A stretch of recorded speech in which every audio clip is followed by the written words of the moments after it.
Gagawa tayo ngayon ng chicken alamax.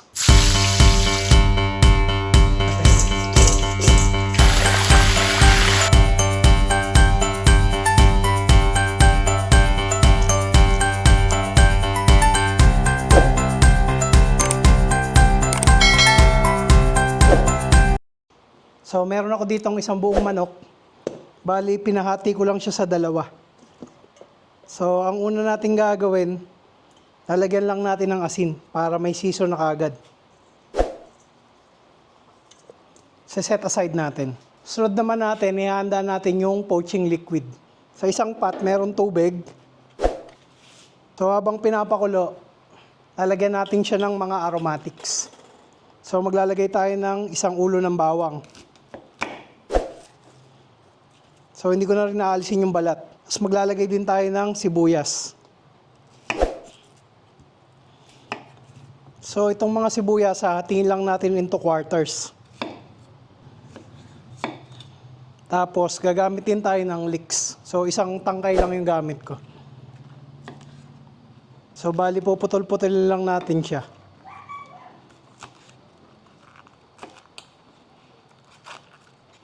So mga ganitong kalaki, okay na to. So habang hinihintay natin kumulo yung pinainit nating tubig, gagawin na rin natin yung kamote fries. So meron ako ditong mga kamote. So babalatan ko lang siya.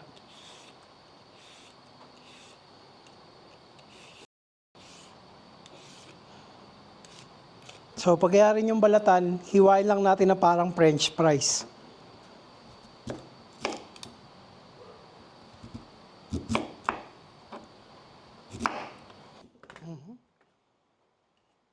Tapos, isa-set aside natin siya sa bowl na may tubig para mabawasan yung starch. So, yung tubig na pinagbabara natin, lalagyan natin ng konting asin. Pagkatapos, lalagyan din natin ng konting vinegar o suka. Then, set aside lang natin. So, kapag kumukulo na yung tubig na pinakuluan natin, lalagay na natin yung mga aromatics. So, lalagay na natin yung sibuyas. Lalagay na rin natin yung mga leeks. At saka yung bawang na hiniwa natin kanina. Maglalagay din tayo ng asin. Maglalagay din tayo ng black pepper. So hayaan lang nating ma-infuse yung lasa. Siguro pakuluan natin mga 5 minuto. So pagkayari ng mga 5 minuto, medyo ita-turn down lang natin ng konti yung apoy.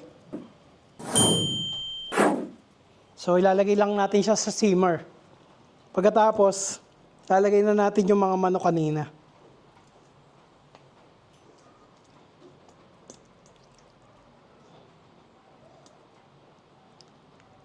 Bali, po-poach lang natin siya ng mga 20 to 25 minutes. Bali, ang gagawin natin dito, gentle cooking lang siya.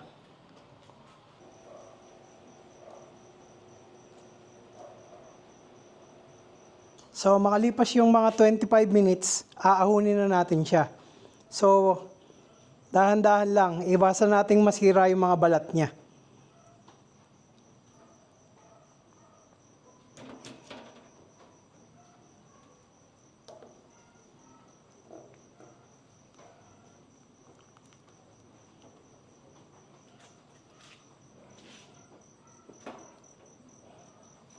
Habang pinapalamig natin siya, lalagyan natin siya ng patis.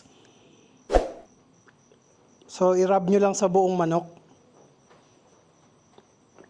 para magkaroon siya ng additional flavor. Then, ise-set aside lang natin. Tapos, itong pinagpakuluan, wag nating itatapon. Bali, pwede natin siyang gamitin sa mga sabaw o kaya sa mga sauce.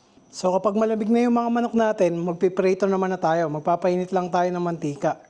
Medyo madaming mantika yung gagamitin natin kasi deep fry yung gagawin natin. So, hayaan lang natin uminit. Kapag mainit na yung mantika, sisimulan na natin magprito.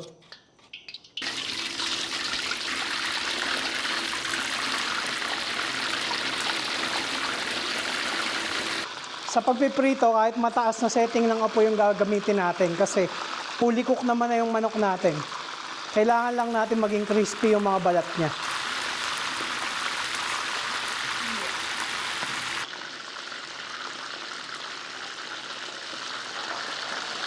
Kapag golden brown na yung mga balat niya, doon na yung time para i-flip natin siya.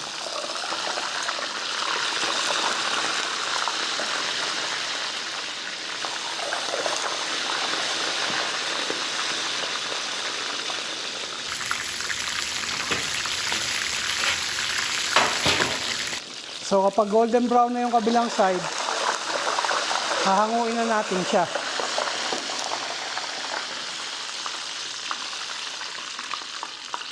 So ilalagay ko lang siya dito sa tray para mas matiktik pa yung mga mantika. Sunod naman natin yung kamote fries. So medyo hinaan ko lang yung apoy. Yung kamote fries naman natin, ipapat dry muna natin siya bago natin iprito para mas lalong maging crispy. Ikalat nyo lang sa paper towel yan.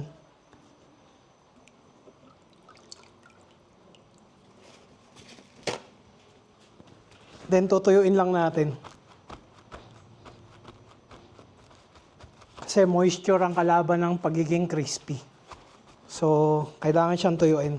So, kapag tuyo na siya, pwede na natin din siyang iprito. So, dahan-dahan lang.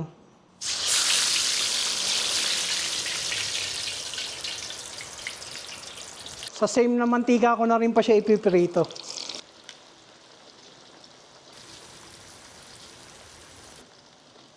So, kapag crunchy na siya, hanguin na natin siya. So, lagay lang natin sa malinis na bowl.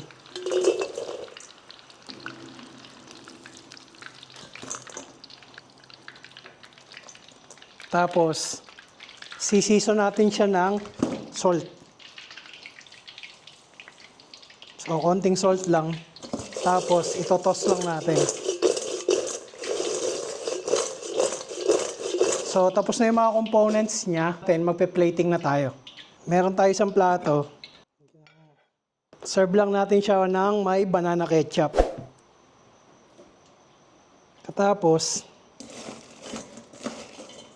lalagay natin mga chips.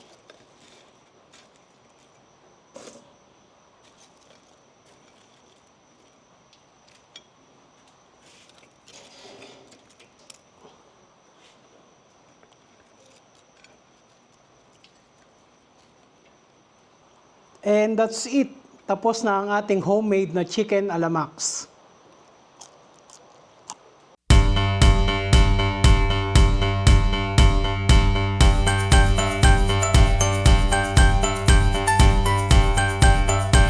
Kung nagustuhan nyo ang video na to, magkita-kita muli tayo sa mga susunod kong upload.